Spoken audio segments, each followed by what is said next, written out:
be our Spider-Man Homecoming review. We've already reviewed the first 3 Spider-Man in the Raimi series. You can check those out in the description below. But this is going to be our non-spoiler review. Be on the lookout. We're going to be doing a spoiler talk. We're also going to be doing Easter eggs and references because there are plenty in this film. Obviously, like we just said, we're not going to get into any spoiler talk, so you're safe. You're good. What I will say about this film is it's by far the best Spider-Man film since 2004's Spider-Man 2, for sure. Oh, yeah, easily. And it's not even close. Yeah, and I will say this too.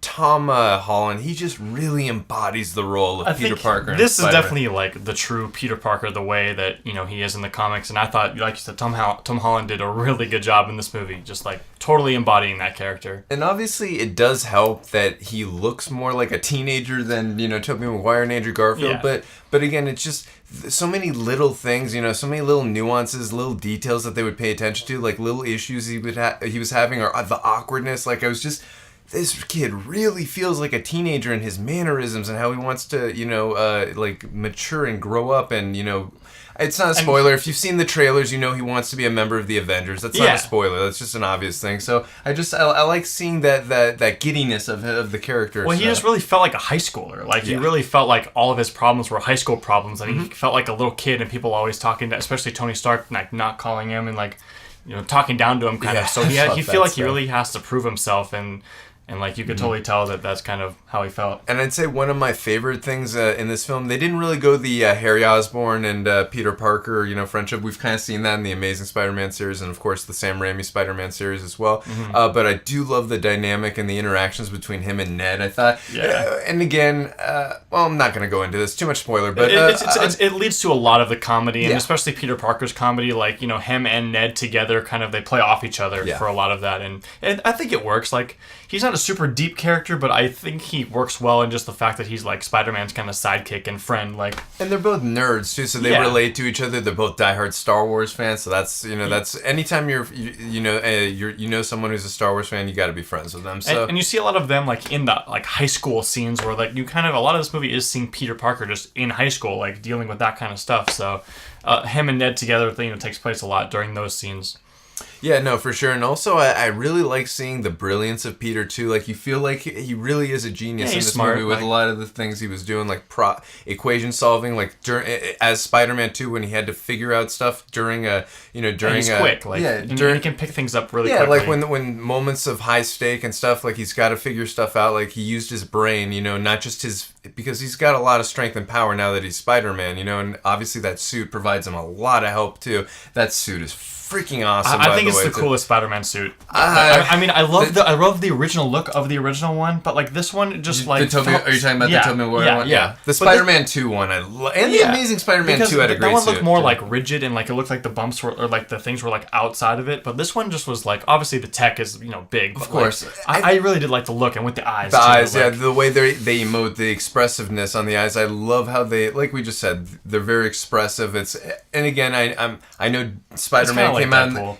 I don't want to say like they're copying Deadpool. Of course not. Like, that's how they did it in the comics. That's how Deadpool came after Spider-Man, and so Deadpool's more of a. But it was the same in the way like the movies did it, which I loved. I thought it was a big part of it. Absolutely, and like you said, I like seeing Spider-Man expressing his emotions, what he's kind of thinking during those scenes. Because again, we can't. In all the movies you've noticed, they have to rip off the mask off the actor because obviously we need to see the actor's face. And not to say they didn't do that in this film, but again, you get to see that expressive face, which, like you said, I love that suit. And I love the way, like you said, the tech, the drones that come out. All the stuff. There's a lot of cool stuff. A lot of cool stuff with this suit. We definitely got to talk about Michael Keaton, though. Birdman. He kind of was like in this movie. He looked like that a lot, but he was a much sicker version of Birdman. I mean, I thought he was great in this movie. Oh, I agree, and I've talked about this in several videos. I think Marvel has a little bit of a weird reputation. People think they don't have the greatest villains. I don't personally agree with that. There are some films, as I said, Thor: The Dark World, many times. Not the greatest villain, Malekith.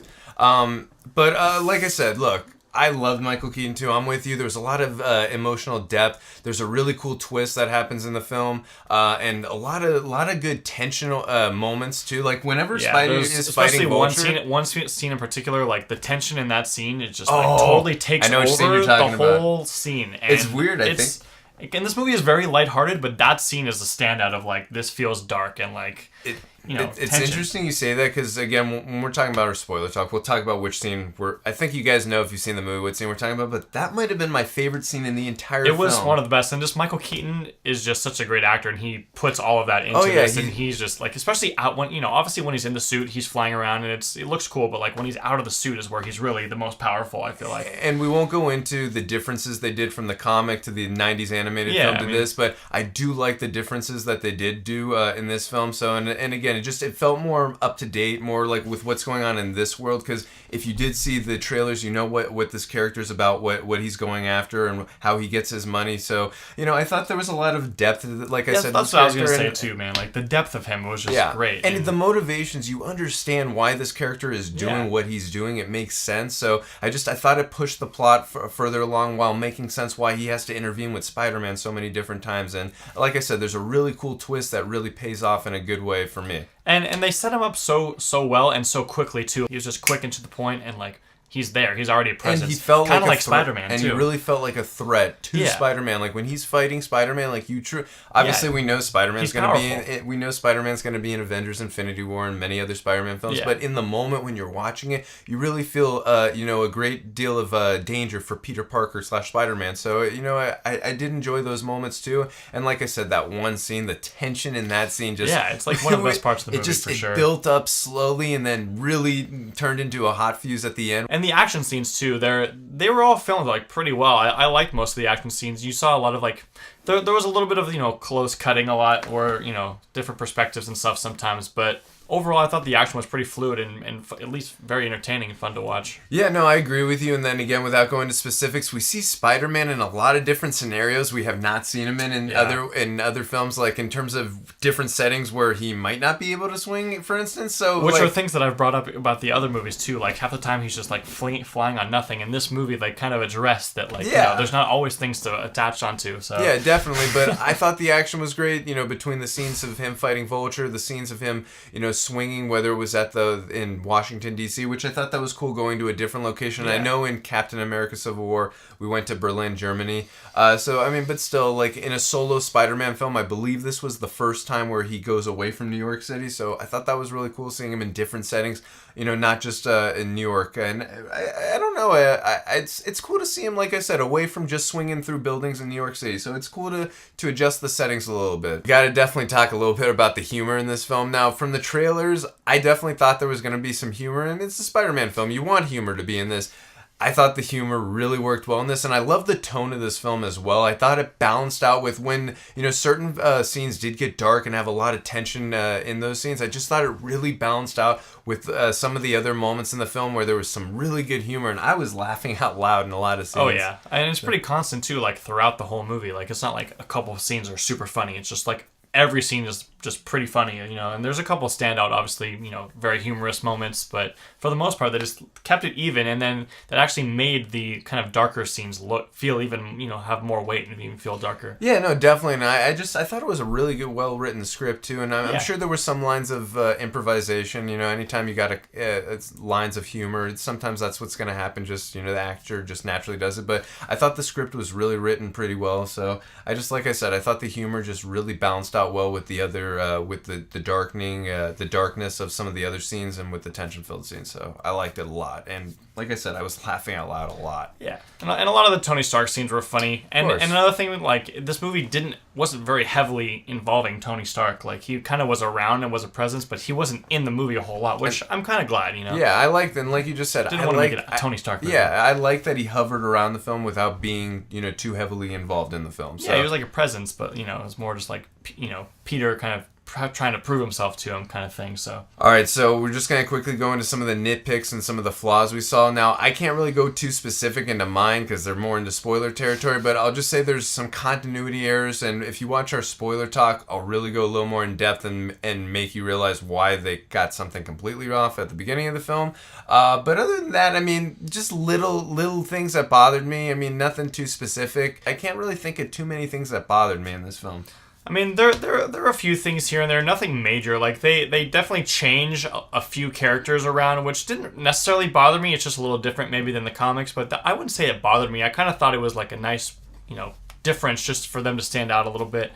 And the movie is a little bit predictable which is understandable, but Trailers? the trailers definitely, kind of lay that out a little bit. But honestly, I didn't really mind any of that. Nothing really hindered, like, my enjoyment of the movie. I really liked this movie, and I had a blast the whole time watching it. Yeah, I agree. So wrapping this up, like I said, this is the best Spider-Man film to come out since 2004's Spider-Man 2, which is not saying a whole lot because Spider-Man 3, Amazing Spider-Man 1 and 2 were not the greatest films, no. but still, like Uncle Ben always says, with great power comes great responsibility, and that's what these films are to us. And Marvel came through, I think, with this movie. Like, and it definitely is, like, maybe it's the best, maybe it's not, but like it definitely is in the vein of the best Spider-Man movies ever. So. Yeah, and I gotta still juggle that and think about it more. I'm still leaning more in the Spider-Man 2, but this is really like it's in the conversation. It really for felt sure. like Spider-Man. Like those other movies, like definitely are Spider-Man, but this like really felt like a young high school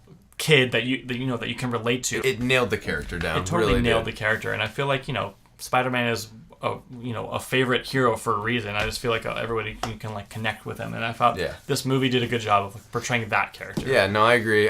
So for me, scoring this, like I said, this film is well paced. It's fast paced. It's got great acting, especially specifically Tom Holland, and I thought Michael Keaton did a great job as well as the villain. And I forgot the actor's name who played Ned Leeds. He was great, and also, I mean, there was a lot of good performances. And the girl who played Michelle too, Zendaya, I believe her name is. She gave a pretty good performance. Yeah. The score was not as memorable as the Danny Elfman ones, but I did like some certain themes that Michael Giacchino came up with. The CGI and the special effects, the swinging with Spider-Man, some of the fights, the action. I thought it was really, really well done and a lot of fun. And that's what this movie was. That's what I love so much about this movie. It was fun. That's what a Spider-Man movie is supposed to be. It's supposed to be fun, and I thought it, like we just said, it nailed the character of Peter Parker and Spider-Man. So I'm gonna go a little bit high on this one. I'm gonna go a 9 out of 10 for Spider-Man: Homecoming. I think for my initial watch, I'm going to go about 8.5, 8.7, but I definitely want to watch it again, and maybe my score will go up or maybe it'll go down. I'm not really sure, but I definitely had a lot of fun with this one. Alright guys, that's going to do it for this video. We are going to be having a spoiler review and an Easter egg video coming out soon, so be on the lookout for those. And if you guys like these videos, you can hit the subscribe button. See you guys next time.